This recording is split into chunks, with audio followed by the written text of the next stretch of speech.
Salamullah ala Taha Rasulillah.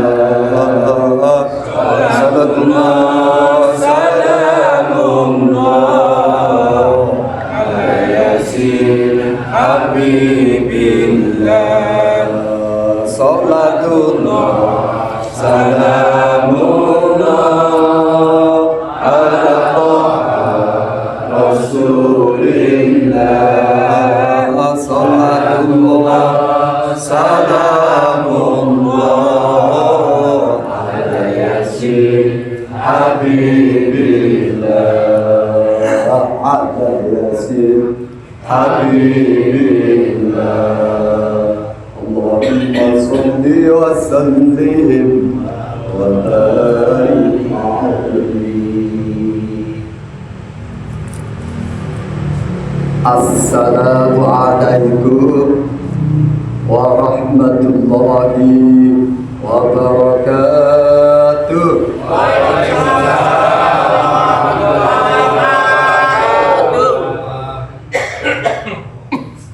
Bismillah, alhamdulillah, alhamdulillahi rabbil alamin. Al-jannatu u'iddat lil muttaqin wa la 'udwana illa 'alal zalimin. Asyhadu an la ilaha illallah wa asyhadu anna Muhammadan abduhu wa rasuluhu la nabiyya ba'd.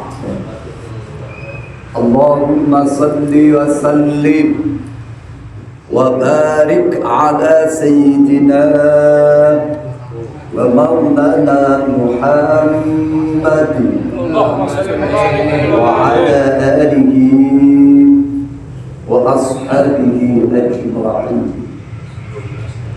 Kama qala Allah Ta'ala fil Qur'an al-Azim, a'udzu billahi minasy syaithanir rajim.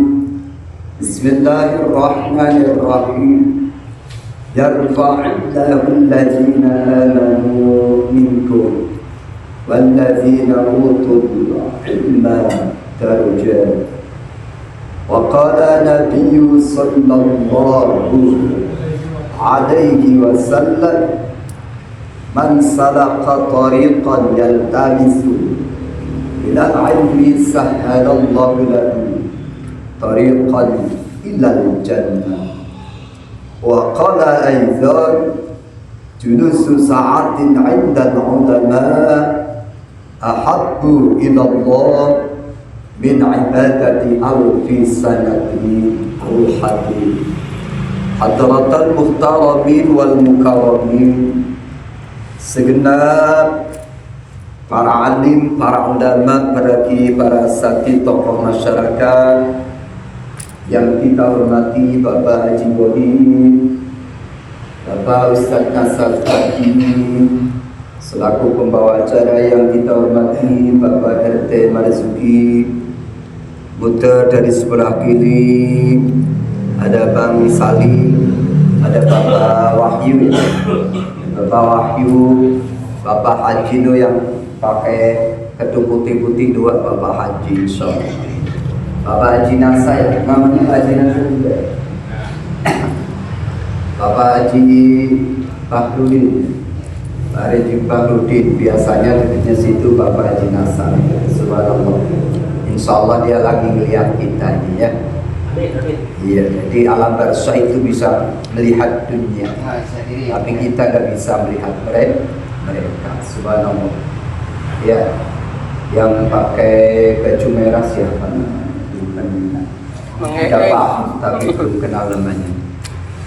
Insyaallah segenap jamaah Majlis Taklim Raudatul Jannah semuanya, walaupun tidak kami rangkai satu persatu namanya, insya Allah tidak mengurangi rasa hormat, takdim, cinta, kerinduan kami yang insya Allah semuanya dalam rahmat ampunan ridho Allah Subhanahu wa Ta'ala. Amin. Tentunya yang pertama, mari tak pernah bosannya, tak pernah henti-hentinya untuk kita bersimpuh sejenak di tempat yang sangat mulia ini. Kita tata hati kita, kita bulatkan niat kita, kita ikrarkan kalimat syukur alhamdulillahirabbil alamin. Karena luar biasa, tidak terjadi secara kebetulan. Ini adalah iradah, qudrah dan iradahnya Allah Subhanahu.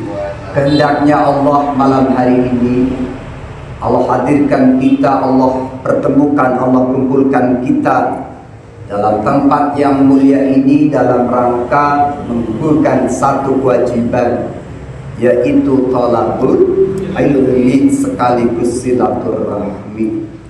Dengan harapan doa mudah-mudahan asbabiyah hadirnya silaturahmi kita, duduk di majelis zikir, di majelis ilmu, inilah penyebab rahmat ridhonya Allah untuk kita semua. Amin. Bukan hanya di dunia, mudah-mudahan di negeri yang terindah nanti. Amin ya rabbal alamin.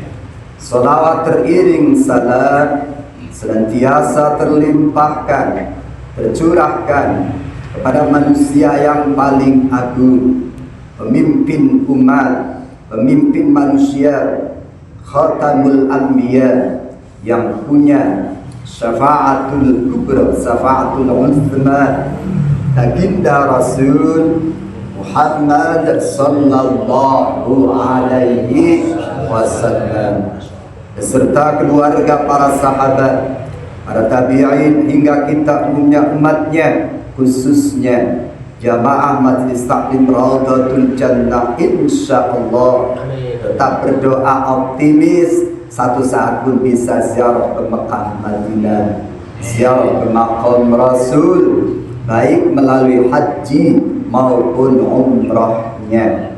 Kira-kira pengen apa orang? Pengen apa orang? Pengen. Insya Allah segera daftar, niat segera berangkat bersama-sama. Amin. Satu saat nanti impian, harapan, doa kita, mudah-mudahan tidak berjumpa di dunia ini, mudah-mudahan kita benar-benar akan berjumpa beliau di hari kiamat nanti, diakui sebagai umat beliau, mendapatkan pertolongan syafaat beliau di hari kiamat nanti. Dan mudah-mudahan akan bisa satu lantai, satu atap bersama beliau di surganya Allah. Amin ya rabbal alamin. Di qaulina Allahumma shalli wa sallim ala sayyidina Muhammad wa ala ali sayyidina Muhammad. Mudah-mudahan Allah ijabah, Allah qabul. Amin ya rabbal alamin. Apa kabar nih semuanya? Luar biasa, Allahu akbar. Yes, insyaallah yang hadir sudah diampuni segala dosa-dosanya. Ya, mudah-mudahan rezekinya bertambah berkah. Semuanya yang hadir sehat jasmaninya, sehat rohaninya, insya Allah sehat kantongnya. Amin ya rabbal alamin. Wa ala kulli niyatin salihah ila hadratin nabiyina syafina Muhammadin sallallahu alaihi wasallam bi barakatil Fatihah. Alhamdulillahi minasyaitonir rajim. Bismillahirrahmanirrahim. Alhamdulillahi rabbil alamin. Arrahmanir rahim. Maliki yaumiddin. Iyyaka na'budu wa iyyaka nasta'in. Ihdinas siratal mustaqim. Siratal ladzina an'amta 'alaihim ghairil maghdubi 'alaihim waladdallin. Subhanallah.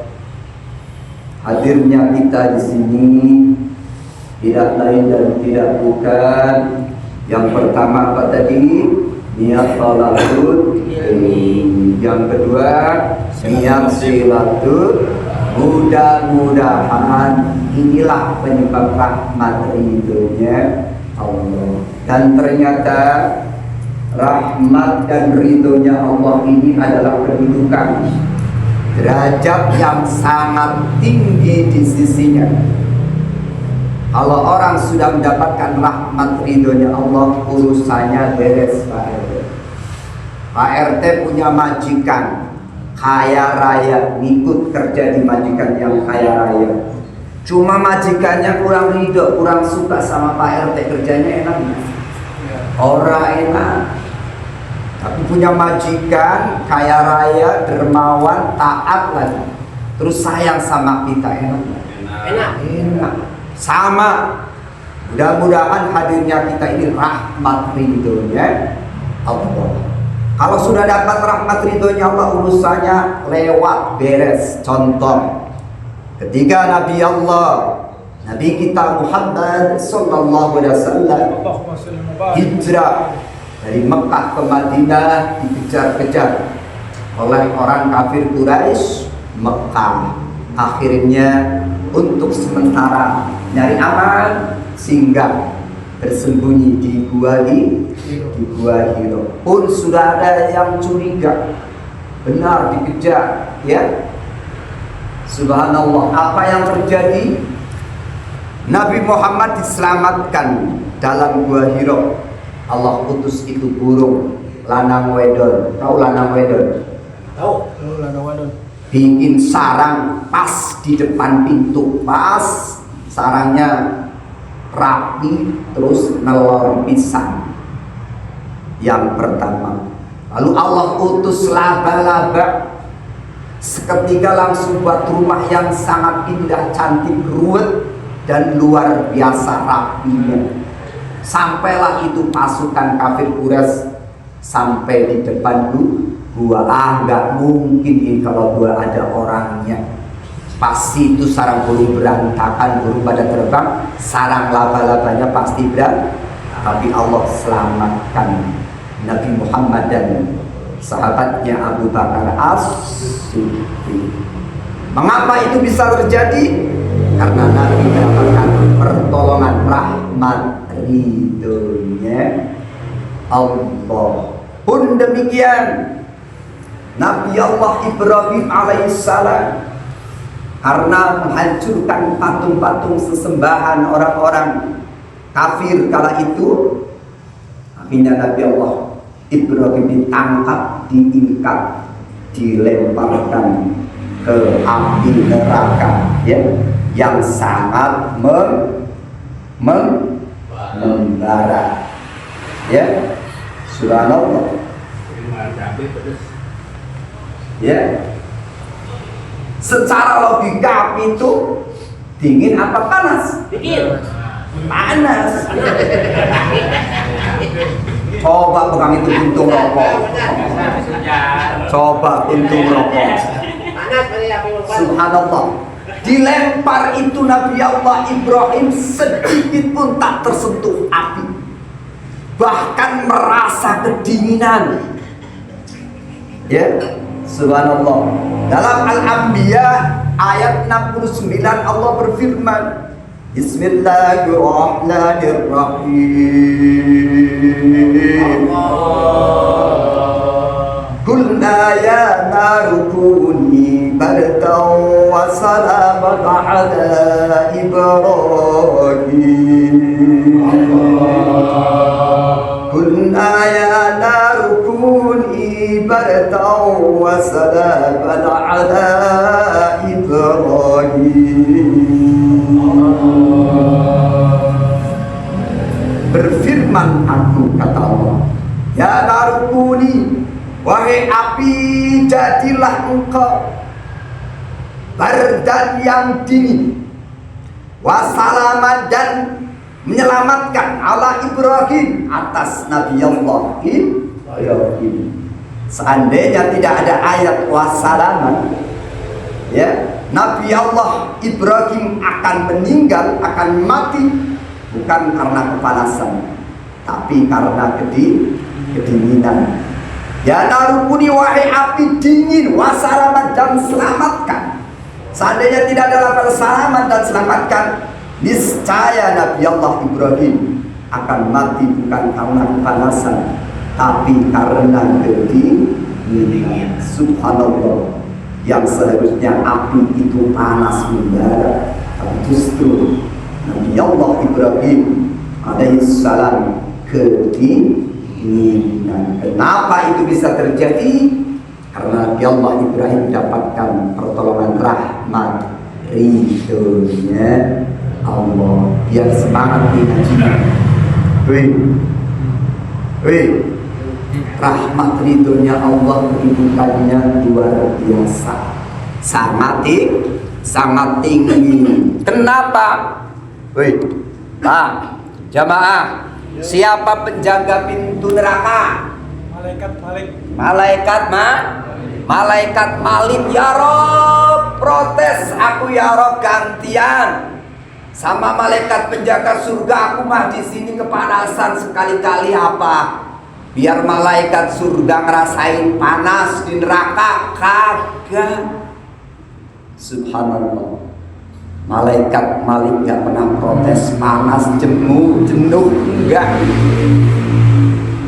Mengapa demikian? Karena malaikat Malik mendapatkan pertolongan rahmat ridhonya Allah. Satu lagi, ketika Nabi Allah Musa alaihissalam beserta pasukannya dikejar-kejar oleh Fir'aun dan pasukannya, ketika Nabi Allah Musa dan kaumnya dikejar-kejar oleh Raja Fir'aun dan pasukannya, ya tiba-tiba buntu jalannya, di depannya lautan merah.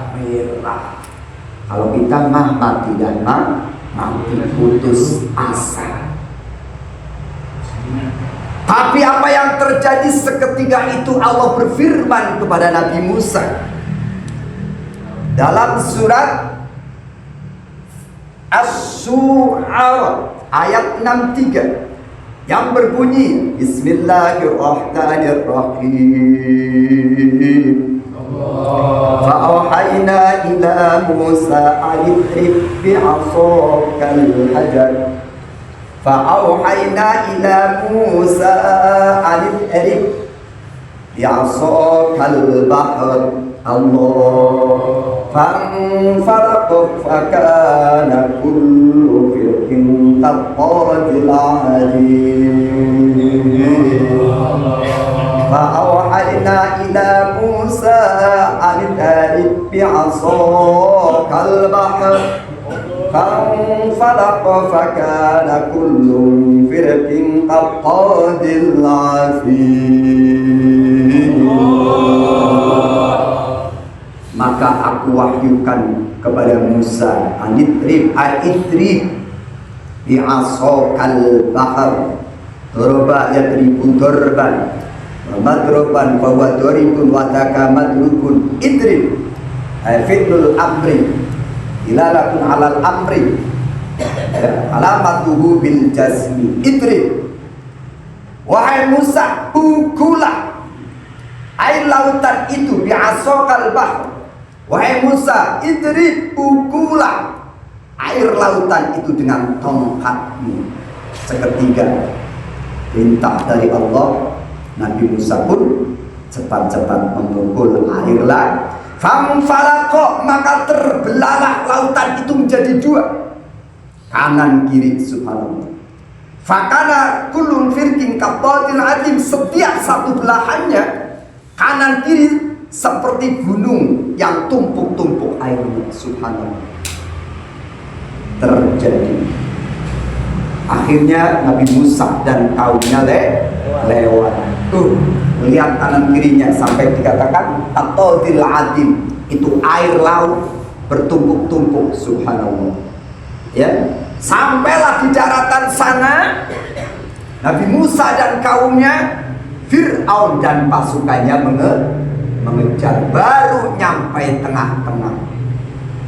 Allah perintahkan lagi Nabi Musa untuk menggunakan tongkatnya, memukulkan tongkatnya terhadap air laut. Seketika itu lautan menjadi menyatu kembali. Seketika itu ya, Raja Fir'aun dan pasukannya tenggelam, kalang kabut, mati semua sampai Allah selamatkan jasadnya aja. Kenapa itu bisa terjadi? Nabi Allah Musa bisa memukulkan tongkatnya, membelah lautan dengan tongkatnya karena Allah menolong, karena Allah beridoi, rahmati beliau. Ternyata pertolongan rahmat ridhonya Allah luar biasa, derajat yang sangat tinggi. Lalu pertanyaannya, kapan Allah akan menurunkan rahmat dan ridhonya? Di mana? Seorang hamba tidak akan tahu. Tapi Allah menyembunyikan, merahasiakan rahmat dan ridhonya fi a'malis shalihah, dalam amal kebaikan. Barangkali rahmat ridhonya Allah baik sama tetangga, itu penyebab rahmat ridhonya Allah. Barangkali rahmat ridhonya Allah ya, menolong orang, barangkali menyingkirkan duri tidak, barangkali. Inilah rahmat ridhonya. Karena majlis yang terbaik adalah majlis zikir, majlis yang terbaik adalah majlis ilmu. Barangkali ini rahmat ridhonya. Maka apa pesannya? Sekecil apapun itu kebaikan, kita coba istiqomah dan jangan kita remehkan. Barangkali itulah rahmat ridhonya Allah. Bahkan luar biasa, siapa orang melangkahkan kakinya dari rumah semata-mata mendengarkan musyawarah tentang ilmu, sebelum melangkahkan kakinya Allah sudah ampuni dosa-dosanya.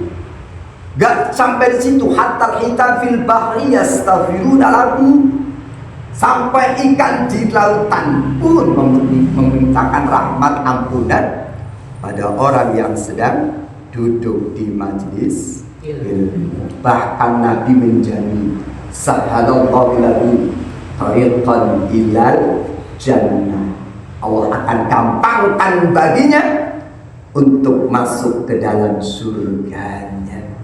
Amin ya rabbal alamin. Bukhari Muslim, jika ada kaum sekelompok kaum kumpul zikir majlis taklim, ribuan malaikat yang hadir di tengah-tengah mereka.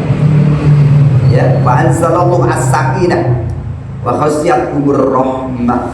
Allah turunkan rahmat dan ampunannya. Semangat.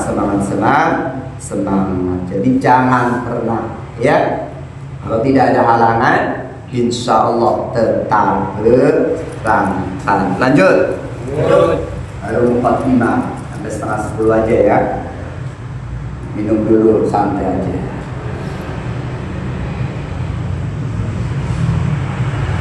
Bismillahirrahmanirrahim. An Ka'bil Akhbari, ya, makalah hadis diriwayatkan dari Ka'b bin Akhbar. Referensinya apa?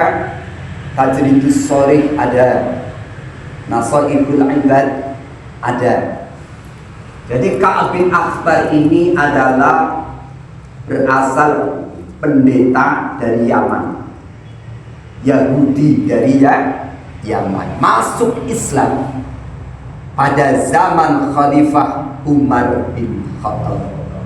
Ini Ka'b bin Akhbar. Apa pesan beliau? Ya. An Ka'b bin Akhbari, berkata Ka'b bin Akhbar, al-khusnu lil mu'minina minas syaitan thalathun. Pesan Ka'b bin Akhbar, sesungguhnya bentengnya bagi orang-orang yang beriman agar selamat dari sandupaya setan, agar selamat dari makar setan, agar selamat dari godaan-godaannya setan, bentengnya salasun ada di 3.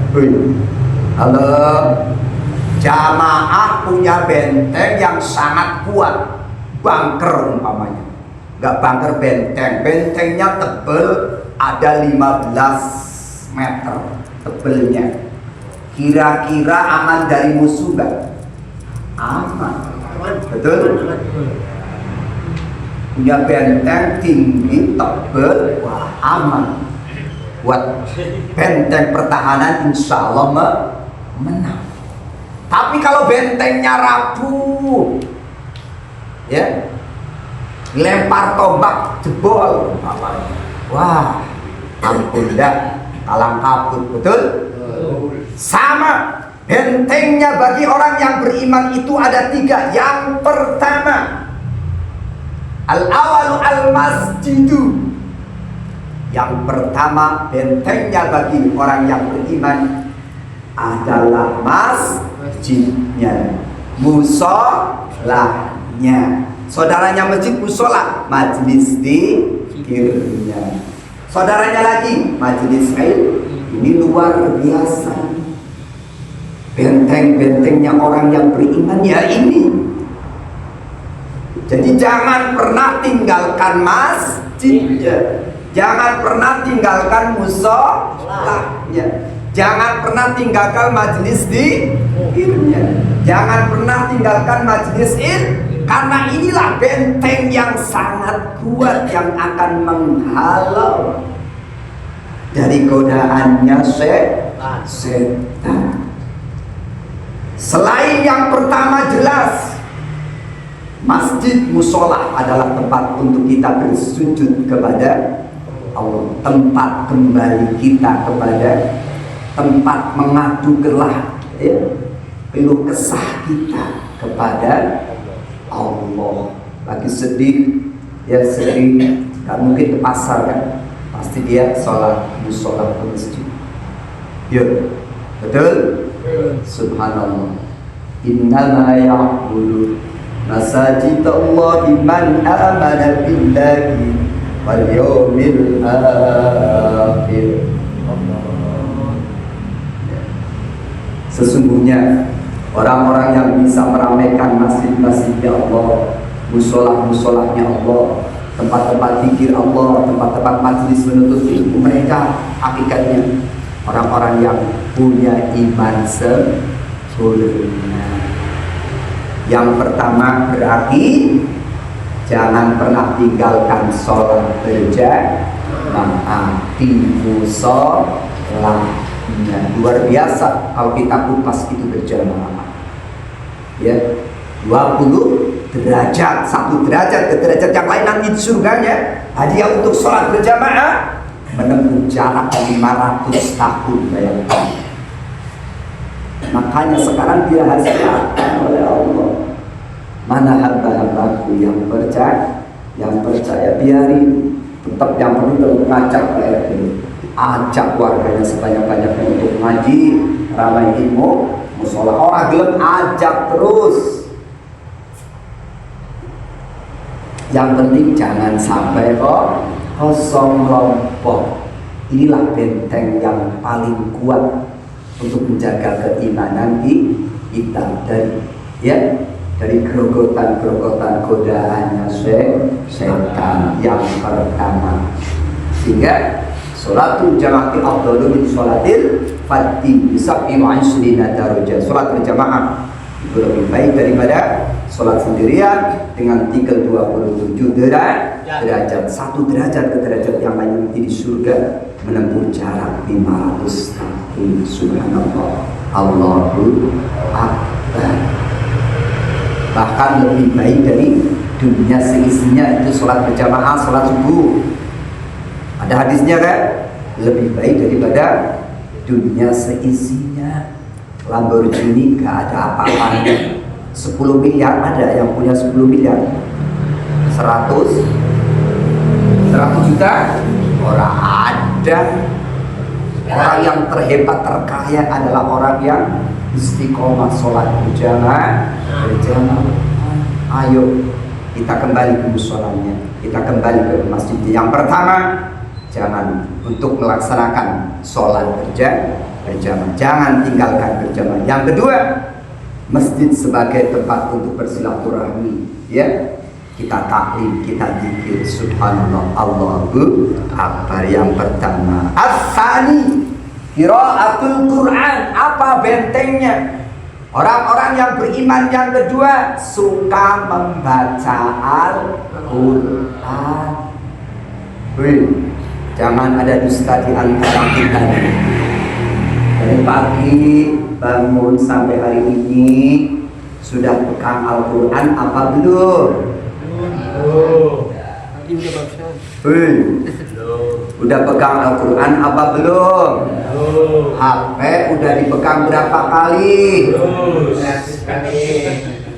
Mau bikin kopi kali ada yang WA nyaur utang, ya. Mau madang nyempetin lihat HP sampai di kamar mandi, ya Allah.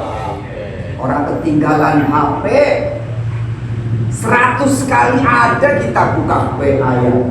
Subhanallah, itu Al-Quran gede banget dipajang di ruang tamu.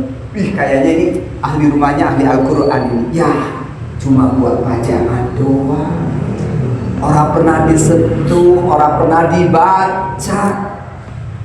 Nabi mengatakan salah satu tanda kiamat sudah dekat, kata Nabi, ketika Al-Quran sudah tinggal tulisannya aja.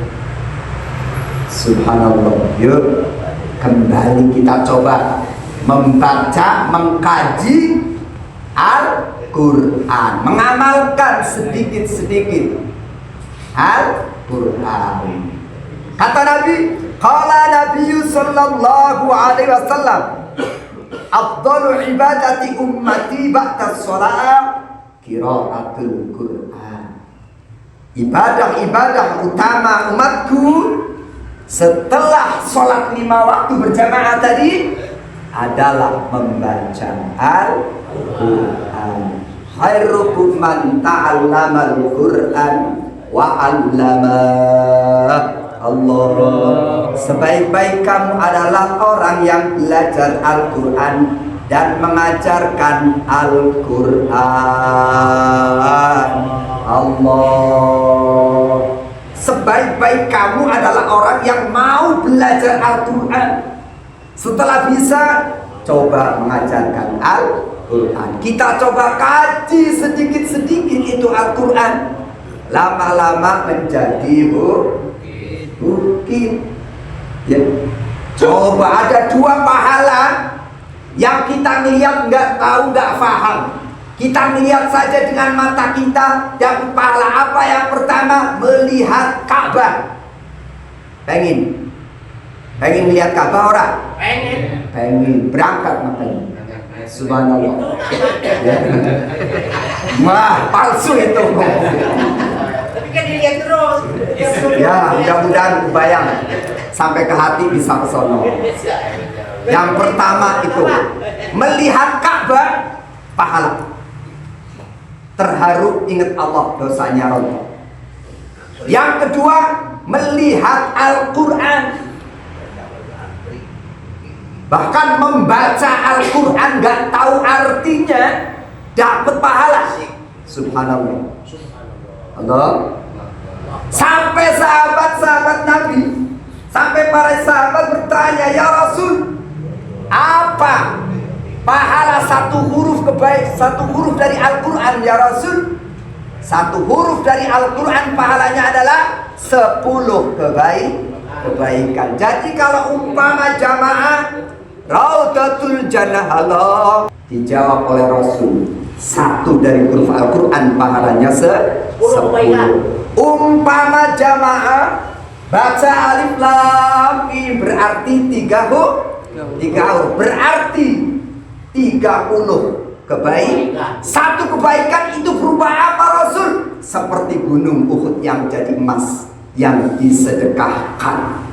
Coba kalau dibayar cash jamaah Radudul Jannah baca Al-Quran alif lam mim, baru alif lam mim dibayar cash 30 gunung Uhud yang jadi emas. Kira-kira muat orang ini? Berapa? Subhanallah, Allah Lima bisa. akbar. Inilah hebatnya kedermawannya Allah. Baru dengan Al-Quran. Alif lam mim itu pahalanya 30 gunung Uhud jadi emas disedekahkan. Kok nggak pernah disentuh itu Al-Quran? Nah, kehebatan Al-Quran huwa syifa'un wa rahmah. Al-Quran mengatakan menjadi kedamaian dan obat.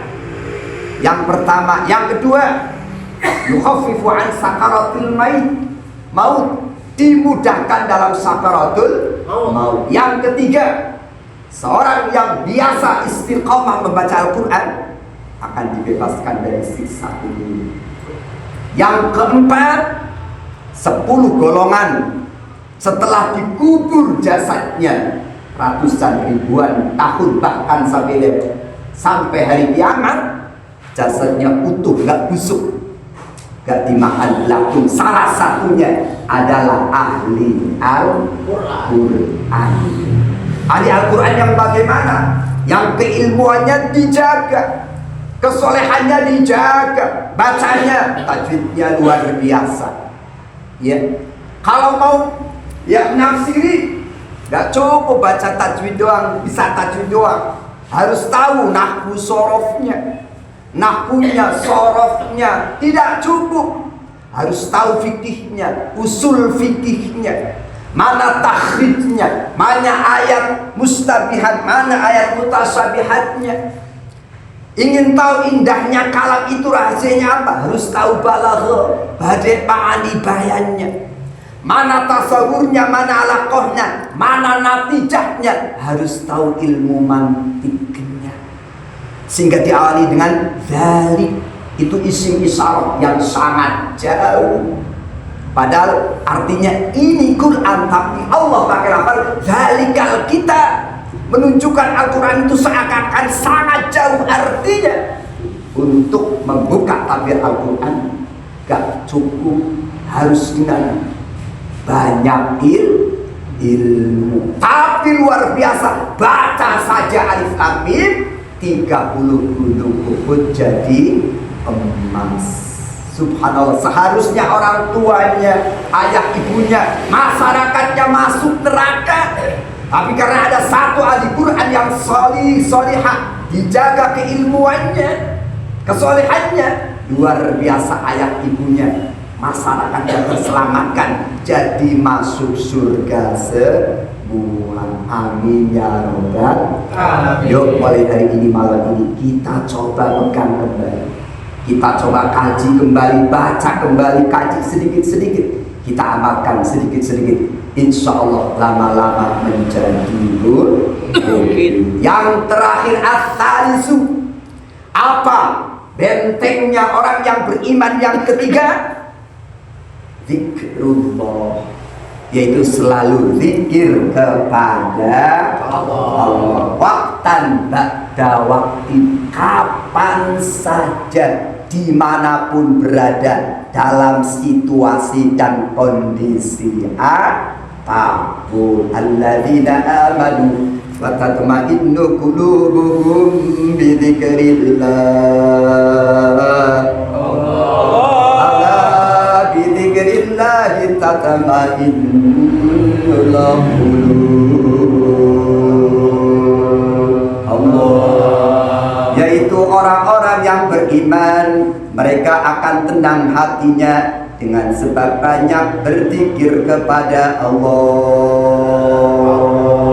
Ingatlah, dengan banyak berzikir kepada Allah, tatma'innu qulub, akan menjadi damai tentram hatinya. Subhanallah. Ar-Rabb. Jadi ternyata kunci ketenangan salah satunya adalah zikir kepada Allah. Ya. Udzkurullaha dzikran katsira wasabbihuhu bukratan wa asila. Ingatlah kepada Allah di waktu sore, siang, petang, dan banyak bertasbih kepadanya. Ya, tapi sebaliknya At-Thaha 124 luar biasa ancamannya. Wa man a'rada 'an dzikri fa inna lahu ma'isyatan dhanka wa nahsyuruhu yaumal qiyamati a'ma. Allah. Barang siapa meninggalkan zikir kepadaku, gak pernah berdoa, gak pernah zikir kepadaku, sholat jamaah ogah, ngaji ogah, silaturahmi ogah, fa inna lahu ma'isyatan dhanka, maka baginya akan ada kehidupan yang susah, kehidupannya ruwet, kehidupannya rupek, sempit. Subhanallah, ternyata kuncinya ini. Kalau pengen hidupnya ditata oleh Allah, ya kita coba tata. Perintah-perintah Allah itu kita coba laksanakan. Insya Allah hidup kita akan ditata oleh Allah. Tapi kalau kita nggak pernah DP, nggak pernah mau mendekati Allah, ya Allah jauh dari kita. Subhanallah, Allahu Akbar. Ya, akan diberi kehidupan ma'isyatan dhanka, kehidupannya susah, rupek, ruwet, galau, kacau. Wa nahsyuruhu yaumal qiyamati a'ma, dan yang paling mengerikan nanti dibangkitkan ya dari alam kubur menuju hari kiamat, matanya buta. Na'udzubillah. Insya Allah ya di sini mah kagak ada. Mudah-mudahan dibangkitkan seperti bulan pur. Amin ya rabbal alamin. Masih 5 menit lagi. Terakhir. Bismillahirrahmanirrahim. Allah.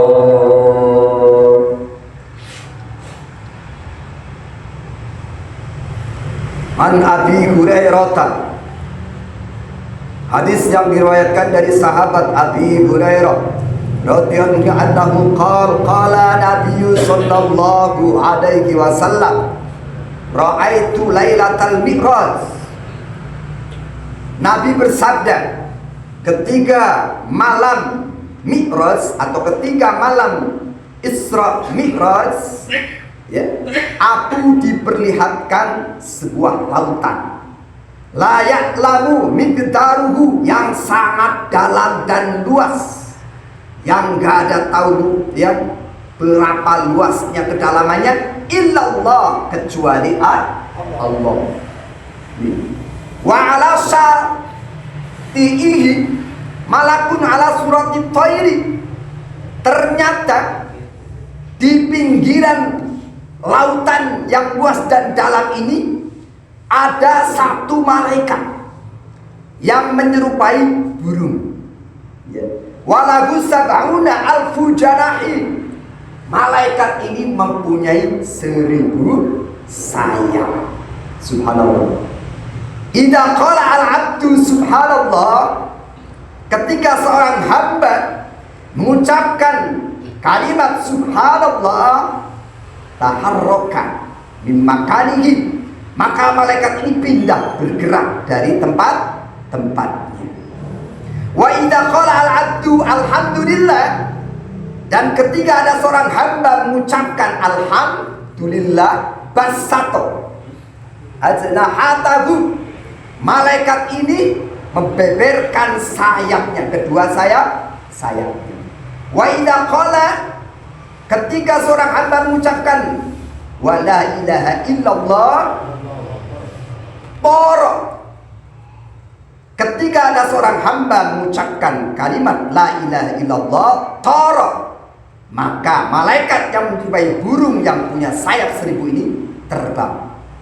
Wa idza qala Allahu akbar, ketika seorang hamba mengucapkan Allahu akbar, berarti kalau disambung subhanallah walhamdulillah wa la ilaha illallah, Allahu akbar, wa la haula wa la quwwata illa billahil aliyyil azim. Wa idza qala Allahu akbar, ketika seorang hamba meneruskan lafalnya Allahu akbar, alqama nafsahu fil bahri, maka malaikat ini menjatuhkan dirinya, menyelam ke dasar lautan tadi yang luasnya dalamnya cuma Allah yang tahu.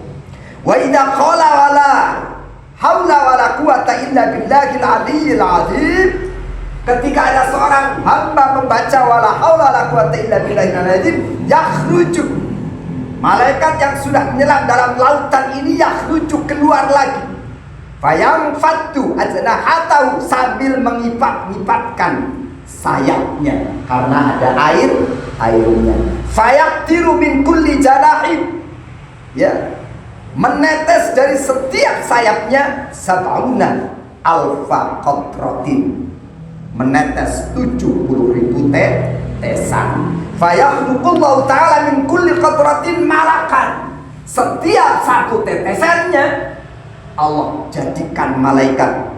Fayasabbihuna wa yuhalliluna wa yastaghfiruna liqa'iliha ila yaumil qiyamah. Subhanallah, berarti 70.000 malaikat, ya.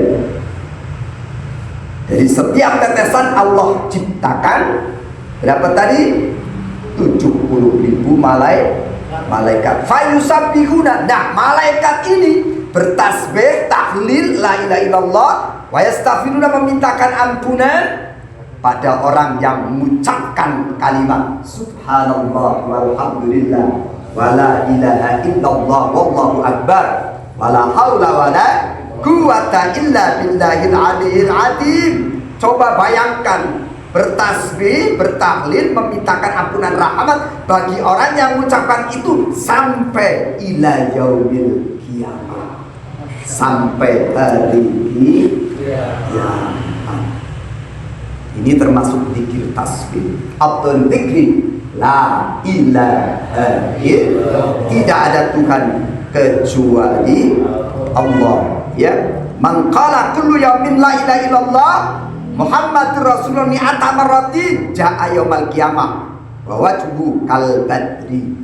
Siapa orang setiap harinya zikir, mengucapkan kalimat la ilaha illallah Muhammadur Rasulullah, berapa syaratnya? 100 kali setiap hari, maka akan dibangkitkan dari alam kubur menuju yaumil qiyamah ala mahsyar, wajahnya seperti bulan purnama. Bahkan waman maddaha la ilaha illallah ghufira lahu alfatan minal kabair. Barang siapa memanjangkan lafal la ilaha illallah, diampuni dosanya 1000 dosa besar. Sampai sahabat penasaran, qalu ya Rasulullah fa illam yakun lahu syai'un minal kabair, ya Rasul, orang yang mengucapkan kalimat la ilaha illallah gak punya dosa besar, bagaimana Rasul? Yaghfiru li ahlihi, Allah akan mengampuni dosa besarnya keluarganya. Subhanallah. Ya Rasul, kalau keluarganya juga gak punya, ya Rasul, subhanallah, Allah akan mengampuni dosa-dosa besar tetangganya. Ya Rasul, tetangganya baik-baik, tetangganya ahli ibadah, salih salihah, bagaimana ya Rasul? Akan diampuni dosa-dosa masyarakatnya. Hebat enggak ini majlis begini? Subhanallah. Satu kalimat la ilaha illallah dipanjangkan menghapus 1000 dosa besar. Kok enggak ada pada dia yang mengucapkan dosa keluarganya? Keluarganya baik-baik semua, tetangganya baik solih, dosa masyarakatnya bahagia. Kita punya teman, punya tetangga yang ahli zikir, Subhanallah, bahagia ini masih ada majelis taklim, majelis zikir, maka pertahankan. Kalau nggak ada ustadznya silahkan telepon. Ini luar biasa. Insya Allah akan menjadi satu kendaraan terindah menuju rahmat ridhonya Allah. Jadi bentengnya seorang yang beriman ada 3 apa? Yang pertama, masjidnya, musolahnya, tempat zikirnya, tempat majelis ilmunya. Yang kedua, Al-Quran. Jangan pernah tinggalkan Al-Quran. Yuk kita coba baca dikit-dikit, kita kaji dikit-dikit, kita amalkan dikit-dikit. Insya Allah akan menjadi bukti. Dan yang ketiga, bentengnya seorang yang beriman adalah zikrullah. Selalu ingat berzikir kepada Allah. Kapan, di mana saja, apapun kondisinya, jangan zikir ingat sama Allah kalau lagi susah dong. Giliran banyak duit, lagi kaya, lupa. Orang mau ke masjid, betul, orang mau ngaji, yang ada lagi happy, lagi nyawer biduan. Na'udzubillah. Tentunya banyak kesalahan kekurangan, mohon maaf sebesar-besarnya. Billahi taufiq wal hidayah. Wassalamualaikum warahmatullahi wabarakatuh. Waalaikumsalam warahmatullahi wabarakatuh.